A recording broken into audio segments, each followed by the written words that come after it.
Hey everybody, I hope you're having a great day. I'm finally getting over the flu, so I thought I would do a video about some ways I battle anxiety, some things I do to keep anxiety at bay.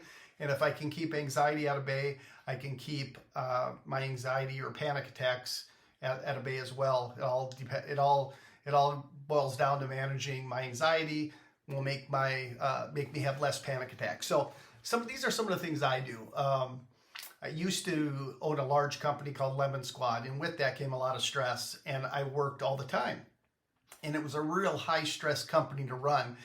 And with that high stress came a lot of anxiety. Now, I've sold that a few years ago, and I finally cut ties recently 100% with Lemon Squad, and the stress level is way down compared to what it used to be. So minimizing stress has been really great for my anxiety. It's better now than it ever has been. And that also it also helps to do medication that helps manage it as well. And I do that, but it doesn't make it completely go away. So all those things I used to do pre-medication, I'm still doing. I just have the help of the medication now in conjunction with all those other things, and some of those things we're going to talk about now. So relaxation, that's a really big deal. Low stress, lots of relaxation, not, trying to not have a lot of stressors in my life, taking it easy, stepping back a little bit. And that's really hard for me because I'm a real type A person and I've always got to have something going on. My mind is always racing, and I was diagnosed with autism a few months back. At the right coming into 2024, I was diagnosed with autism, and that one of my things I deal with that is my mind is always racing. So my mind is always kind of on fire, and so to step back and just relax a little bit is very hard for me. It's almost like attention deficit disorder where I'm go go go. But I've been able to do that to some degree. So even my stepping back, I'm still really busy, but I'm less busy than I used to be, and that helps. So more relaxation, basically, is what I'm trying to say. Just try to take it easy, low stress.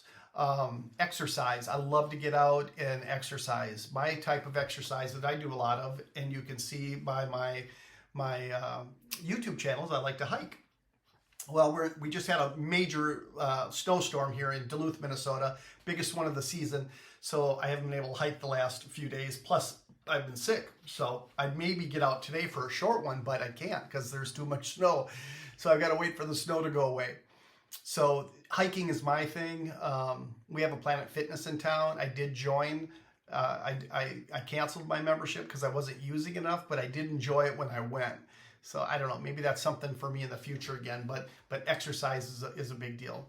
And a healthy lifestyle is another thing that I do. I don't drink, and if I do, it's so far in between. And when I do drink, it's maybe half of a cocktail. It's something very, very small. I just don't drink anymore. So I'm basically a non-drinker these days. I don't smoke. And I try to eat healthy foods. I do tend to cheat every now and then, but I'm trying to be better about that. So, healthy lifestyle is a big part of dealing with my anxiety as well. It seems like when I eat more junk food, I don't take care of myself. Junk food, stagnant lifestyle, my anxiety is always worse. So fresh vegetables and fruit and whole grains, things like that makes a difference with anxiety, at least for me. I take vitamins as well. I take a multivitamin and a vitamin D. My vitamin D level was super low.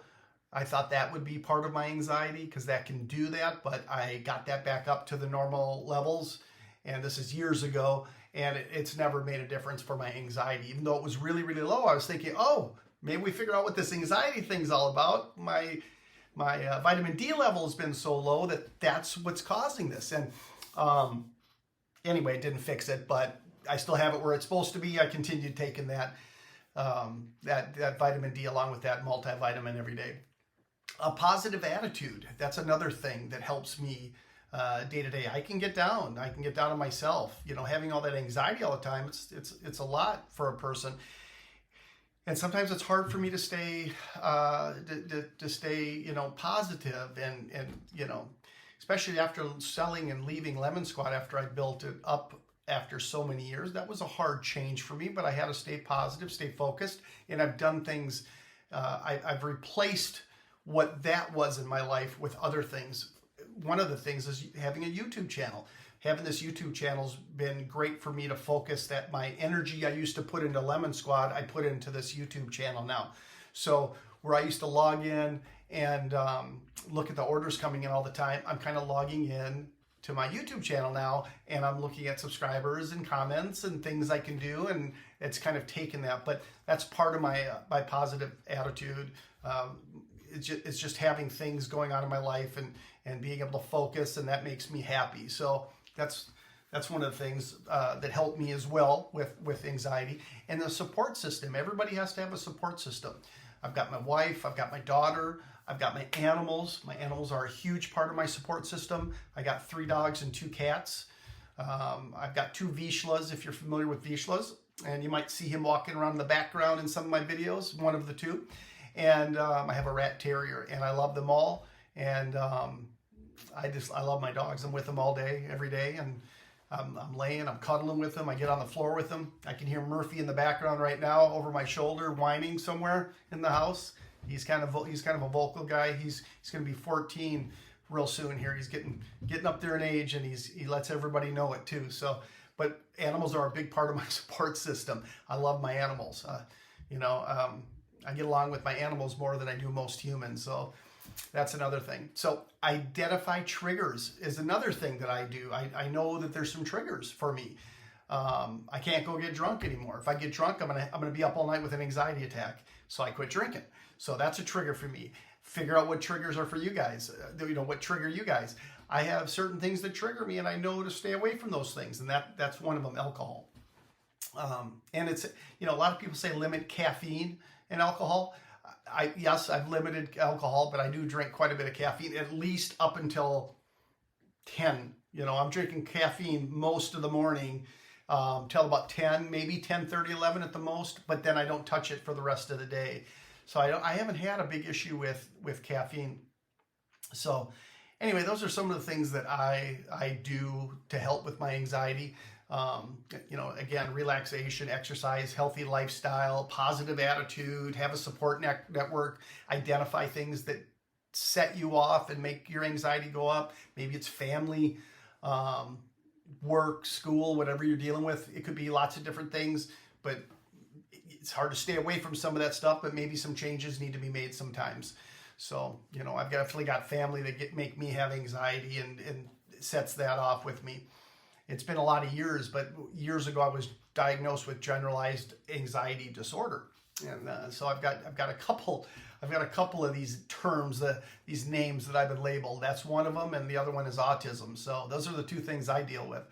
But anyway, still getting over this being sick, so I sound a little lethargic. I'm usually more active, a little more animated in these videos, but I'll be better by the end of the week. I promise. I'm coming back. I'm just not there yet. I hope you all have a great rest of your week, and I'll try to have a video for you for Sunday. Well, you take care, guys. Bye.